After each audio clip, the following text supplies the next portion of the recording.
ప్రియాంకని ఇక ప్రధానమంత్రి అభ్యర్థి రేసులో ముందుకు తెస్తారా? ఎందుకంటే Rahul Gandhi non serious politician అర్థమైపోయింది. ఇంకోటి వామపక్ష భావజాలిక కాంగ్రెస్ నాయకుడిగా మిగిలిపోతున్నాడు తప్పించి కాంగ్రెస్కు ఉన్నటువంటి సంస్థాగత నిర్మాణాన్ని సద్వినియోగం చేసుకుంటూ బాధ్యతాయుతమైనటువంటి పాత్రను పోషించడంలో విఫలమవుతున్నాడు. ఈ నేపథ్యంలో ప్రియాంకకి కీలక బాధ్యతలు అప్పగించే అవకాశం ఉంది, త్వరలోనే భారీ కసరత్తు చేయబోతున్నారు అన్నటువంటిది ప్రధానంగా ప్రొజెక్ట్ చేసుకొచ్చారు.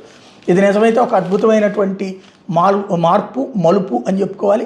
ప్రియాంక ఊరికూరికినే అగ్రెసివ్గా మాట్లాడట్లేదు, తను మాట్లాడుతుంది పార్టీ స్టాండ్లోనే.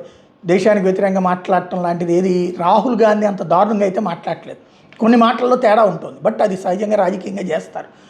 ఇప్పుడు ఆవిడని ముందుకు పోయి తీసుకురావడం అన్నటువంటి కాంగ్రెస్ పార్టీ ఒక వ్యూహాత్మకమైనటువంటి అడుగు వేస్తోంది. ముందు ఫస్ట్ స్టేజ్లో అప్పట్లో ఉత్తరప్రదేశ్ పీసీసీ ఇచ్చారు, ఓడిపోయింది అక్కడ పార్టీ. కాకపోతే ఇప్పుడు ఏకంగా రాజ్యసభ ఇచ్చున్నారు. ఇక జాతీయ స్థాయిలో ఏ ప్రధాన కార్యదర్శి ఇస్తారని చూడాలి.